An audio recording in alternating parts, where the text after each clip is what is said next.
Hello! So I'll be giving my presentation on the Expressionism movement and Erich Heckel. So what is Expressionism? Expressionism is referring to art that's kind of distorted to reflect an artist's inner feelings and their ideas.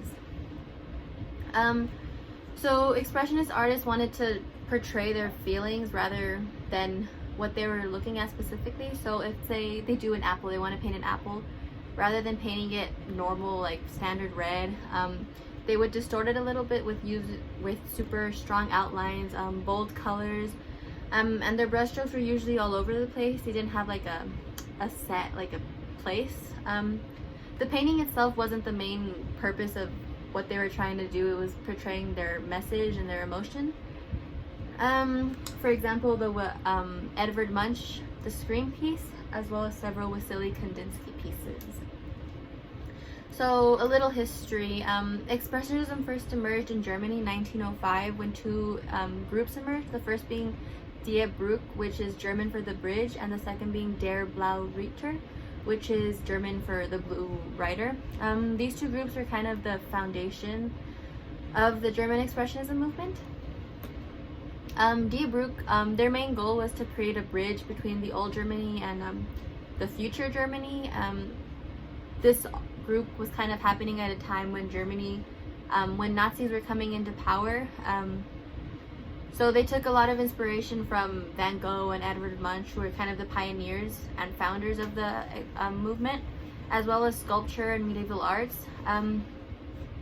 As the Nazis were coming into power, a lot of their artwork was considered degenerate and most of it was confiscated, which was kind of the end of the movement.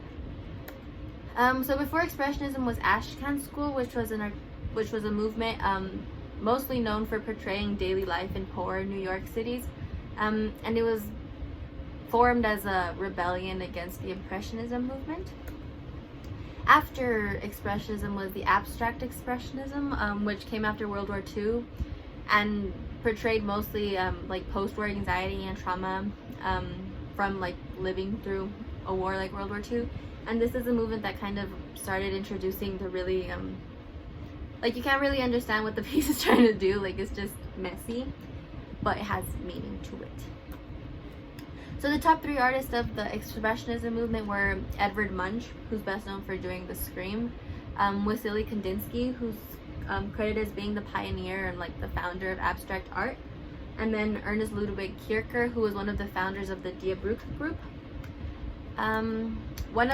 Another member of the Die Brücke group was Erich Heckel. Erich Heckel was a German painter and printmaker, and as I mentioned, one of the founders of the Die Brücke group.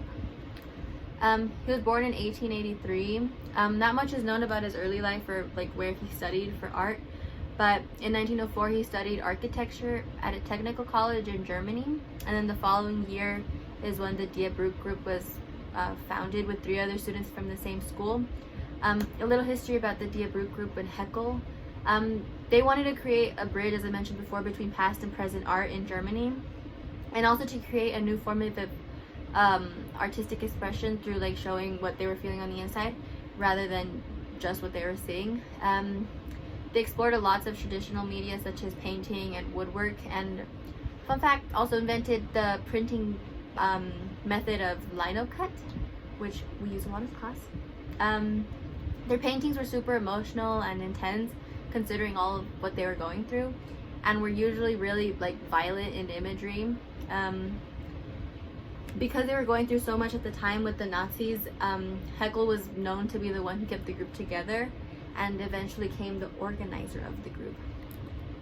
So after the group founded in 1913, the group came apart because of what they were going through, and several years later, in 1937, Heckel's artwork was considered degenerate by Nazi authorities, and 729 of his works were confiscated, which kind of sucks. A few years later, in 1949 to 1955, he had a professorship at a fine arts college, also in Germany, and he passed away in 1970. So the piece that I decided to recreate of his was Portrait of a Man, done in 1918.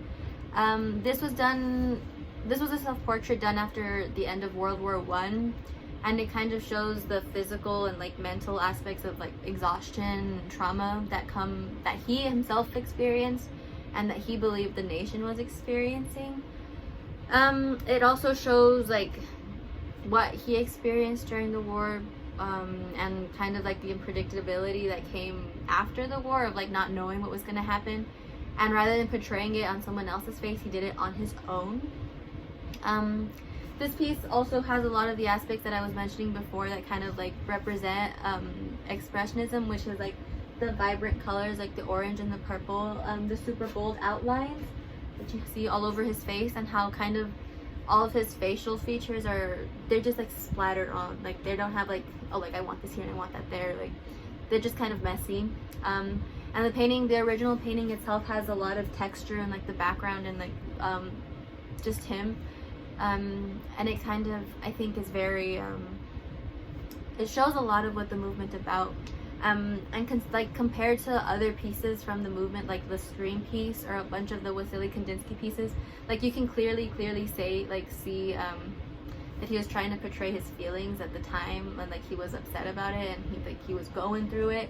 So it's one of the more direct pieces rather than just being like a abstract piece that you don't really understand what's happening, which is why I decided to do it, because I think it's just very clear that it was a part of the Expressionism movement. So yeah, that was my presentation about the Expressionism movement and Erich Heckel. Thank you very much.